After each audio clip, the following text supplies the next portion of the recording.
Every morning they waited in line for the best noodles in town, until they discovered what was actually in the bowl. The sun hadn't even kissed the horizon when the line started forming outside Cairo Mbele's noodle stall. Fishermen with salt-crusted hands, students with drowsy eyes, merchants clutching coins like prayers. They all came for the same thing. One steaming bowl of Cairo's famous morning noodles. It's like nothing else, they'd say, eyes glazed with something that looked like love. One bite and you feel alive. Cairo would smile his warm, boyish smile, ladling golden broth into bowls with the grace of a dancer. His laugh was infectious, his energy magnetic. At 25, he looked barely 20, with smooth skin that seemed to glow in the early morning light. "Eat well, my friends," he'd call out cheerfully. Eat well, my friends. Let Ikaya Bay's best noodles give you strength for the day. And they did eat, every single day. Some people came twice. Children begged their parents for extra coins just to get another bowl. The entire coastal settlement of Ikaya Bay had become addicted to Cairo's cooking, though no one would admit it in those terms. No one except Tawanda. Tawanda sat on his porch that morning, watching the queue snake around the corner like a desperate congregation. His weathered face creased with suspicion as he sipped bitter tea from a chipped mug. His son, Zola, had been acting strange lately. The boy who once sang while doing chores now moved through the house like a shadow, his eyes distant, his words sharp. Papa, why don't you ever eat Cairo's noodles? Zola had asked the night before, his voice carrying an edge that didn't belong to an 11-year-old. I cook my own food. You're missing out. Everyone eats them. Everyone loves them. The way Zola said everyone made Tawanda's skin crawl. That morning, Tawanda noticed something else. Old Mama Chinika used to walk 5 miles to the market without breaking a sweat. Now shuffled like she'd aged 20 years overnight. Fisherman Jabari, once the strongest net hauler in the bay, could barely lift his basket. And the children, God, the children, spoke to their parents with cold defiance. Except when Cairo walked by. Then they became docile, obedient, worshipful. Something was very, very wrong. 3 days later, Tawanda approached the noodle stall just before closing time. The evening air carried the scent of the sea mixed with something else. Something sweet and rotten that he couldn't quite place. Cairo, I'd like to buy some noodles. We are closed. Your sign says you close at sunset, but the sun is still up. Not for you. My food is not for people like you. The rejection hung in the air like a threat. Tawanda felt his pulse quicken. Why would a vendor refuse a paying customer? Unless he had something to hide. That night, Tawanda couldn't sleep. He kept thinking about Cairo's reaction, about Zola's hollow eyes, about the way the entire town moved, like puppets on invisible strings. Around midnight, he made a decision that would change everything. He would follow Cairo. The streets of Ikaya Bay were tomb silent at 2 a.m. Tawanda crouched behind a stack of fishing crates, watching Cairo's small house near the edge of town. Just when he thought he had wasted the night, the door creaked open. Cairo emerged, but this wasn't the cheerful vendor from the market. Cairo moved with predatory purpose, carrying a large bucket and a curved blade that gleamed in the moonlight. He walked toward the shore, toward the forbidden side of the bay, toward Tomb Reef. Tawanda's grandmother used to tell stories about Tomb Reef, the cursed stretch of rocks where drowned bodies washed up. The sea rejected them, she'd say, spat them back onto the shore like poison. The town had built fences and warning signs, but everyone knew You didn't go to Tomb Reef after dark. But Cairo did. Tawanda followed at a distance, his bare feet silent on the sand. The moon cast everything in silver and shadow. As they approached the reef, Tawanda smelled it, that sweet, rotten stench from the noodle stall, but 1,000 times stronger. He hid behind a large rock and watched. What he saw would haunt him forever. 3 bodies lay tangled in the reef's jagged embrace, bloated, pale, Forgotten. And crawling over them, feeding on them, were thousands of glowing, translucent maggots. They pulsed with an unnatural phosphorescent light, like tiny stars feasting on death. Cairo knelt beside the corpses with reverence, almost tenderness. He began to harvest the maggots. plucking them carefully and placing them in his bucket. As he worked, He chanted in a language Tawanda had never heard. Ancient, guttural, wrong. but the worst part came next. Cairo pulled out a small camping stove and a pot. Right there, Beside the rotten dead, he boiled water. He added noodles, spices. And then, with a ceremonial slowness, he poured the entire bucket of glowing maggots into the pot. They dissolved instantly, transforming into a golden mist that swirled and danced before seeping into the noodles like ghosts finding new homes.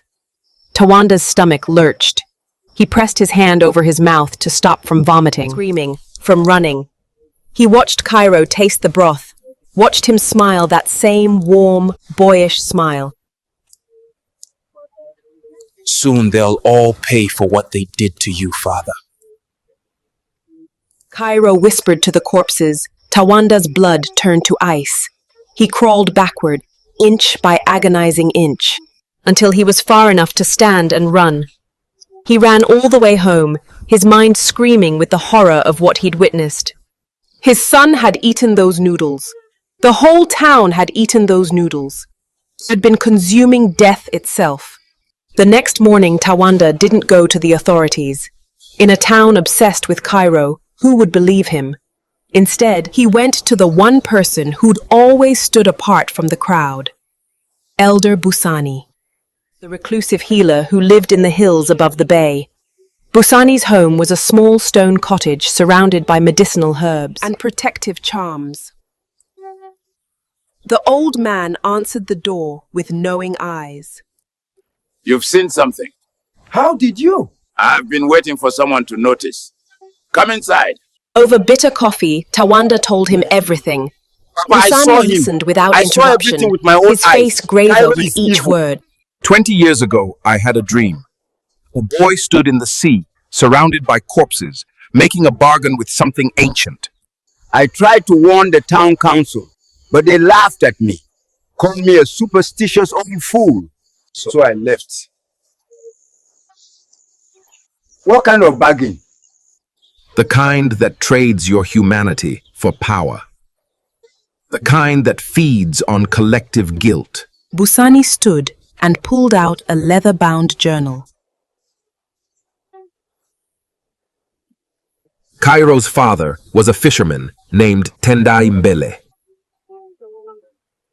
He discovered that several council members were smuggling drugs through the bay. In funeral boats to avoid inspection. When Tendai threatened to expose them, they sent him to an early grave. They drowned him at Tomb Reef, made it look like an accident. Young Cairo watched from the rocks, helpless. The sea spirits offered him a choice. Embrace your sorrow and fade away, or harness our powers and rise anew. He chose vengeance. The maggots. Yes, they are parasites from the realm between life and death. They drain vitality from the living and transfer it to their master. More than that, they bind minds, create loyalty, worship their consumer. Cairo has been slowly taking control of this entire town, preparing for something catastrophic. My son ate those noodles. Then we don't have much time. Over the next 3 days, Tawanda and Busani quietly approached people who'd been resistant to Cairo's charm, the few townspeople who rarely ate the noodles. There was Amara, the school teacher who brought lunch from home. Kito, the boat builder who preferred his wife's cooking. Naledi, the librarian who was allergic to seafood. My children, They were only 8 in this total. matter is more evil 8 than you can against a imagine. town of hundreds We under must be Cairo's careful. spell. We need proof. If we Amara accuse him said without during evidence, their secret they'll meeting turn on in us. Busani's cottage. We catch him during the ritual tomorrow night. We bring the town council by force if necessary, and we make them watch. Busani decided. It was dangerous. It was probably insane. But it was their only shot. So on that fateful night, they moved like shadows through the sleeping town, bringing 3 protesting council members toward the shore. Cairo is an innocent boy.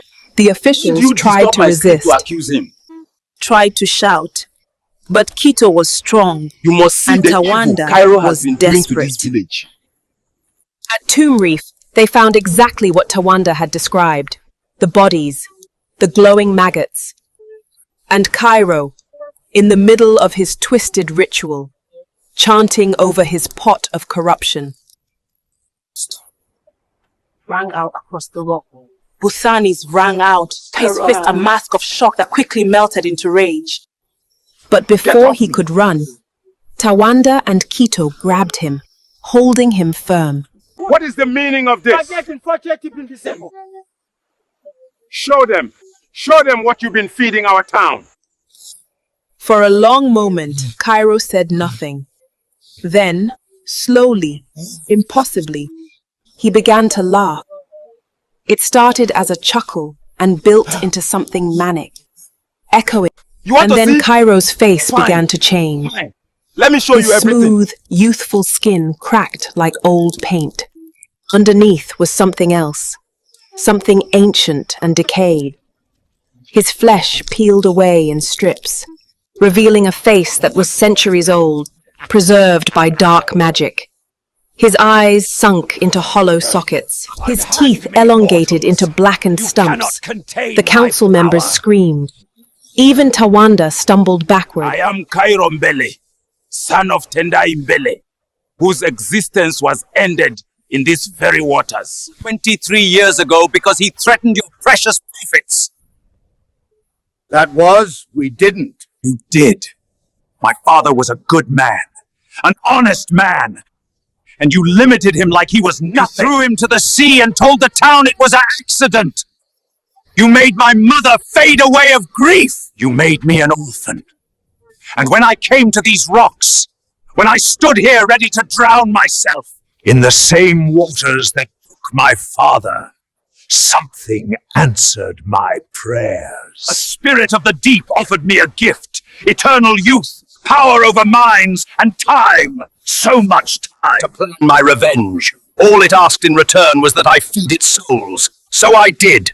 I've spent 20 years preparing, 20 years building trust, 20 years feeding you poison disguised as nourishment. And now I will drown this entire town the same way you drowned my father. The water was already at their ankles, rising with each second. In the distance, Tawanda could hear screams as the bay began to flood the streets. This isn't justice. This is madness. Your father wouldn't want this. Don't you dare speak of my father. He was a fisherman, wasn't he? He risked everything to expose corruption because he wanted to protect this town, not destroy it. He wanted justice, not this. They don't deserve justice. They deserve to suffer. They already are suffering. Look at them. They are old men living with their guilt. And what about the children? What about my son? Nothing to do with your father's death. What about the children who will cry out alone tonight? Is that fairness? Is that fairness? For the first time, Cairo's ancient face flickered with something like doubt. Busani stepped forward, his voice calm despite the chaos. The town was wrong. The council was wrong. They committed evil and covered it up. But Cairo, they're already dying. The maggots have been draining them for years. You've already had your revenge. It's not enough. Then what is? When does it end? When every man, woman, and child is dead? Will that bring your father back? Will that heal your pain? Your father's death was a lie, but his life was true. His life was honor. And if you do this, if you murder innocent people, then you make his death meaningless. You risk becoming just as terrible as those who took his life. Tears, actual tears, began to stream down Cairo's decayed face. Suddenly, he wasn't an ancient monster. He was just a boy who'd lost everything. I just want him back. I know I lost my wife 2 years ago. I know that pain. But this won't fix it. The only thing that can honor your father now is the truth. Let the town know what really happened. Let history remember Tendai Mbele as a hero, not a footnote in a cover-up. Councilman Chipo fell to his knees in the rising water. It's true, all of it. We eliminated Tendai Mbele. We were smuggling drugs through funeral boats, and he found out. We couldn't let him speak, so forgive us, we silenced him. That burden has haunted us for over 2 decades. Then confess. Confess before this town and before the sea. Let the truth be spoken. The other council members joined him, all three kneeling in the water, admitting their crime to the night sky, to the depths where lost souls linger. And in that moment, the water stopped rising. The air grew still. And the sea spirit, A massive, translucent form that had been building on the horizon, paused. Cairo looked at the confessing men, then at the spirit, then at Tawanda. You would give me that? Truth instead of revenge? I would give you justice, real justice. We'll tell everyone what happened. Make sure your father's name is cleared. We'll create a memorial here, honoring Tendai Mbele, who lost his life defending our community. The sea spirit began to fade, its contract breaking. Without revenge, without the completion of the bargain, it had no hold. Cairo's ancient body began to dissolve, but his face, his true, young face, emerged one last time, finally at peace. Thank you. Tell them my father was a good man. And then he was gone, dissolved into the waves, returned to the sea that had claimed his father so many years ago. The flooding stopped instantly. The maggots died, withering into nothing. The townspeople woke from their trance, confused and weak but alive. The next morning, Tawanda stood before the entire community and told them everything. The smuggling, the murder, the cover-up, the curse. Some people cried, some people raged. Others sat in stunned silence, unable to process how deeply they had been deceived. The council members were arrested on the spot, their decades of power crumbling in minutes. Mama Chinika, her strength slowly returning, spat at their feet as they were led away in chains. She said, her voice trembling with fury. But most importantly, the truth was finally free. They built a memorial at Tomb Reef, a beautiful stone monument engraved with the name Tendai Mbele and the words, man of courage, who died protecting his home.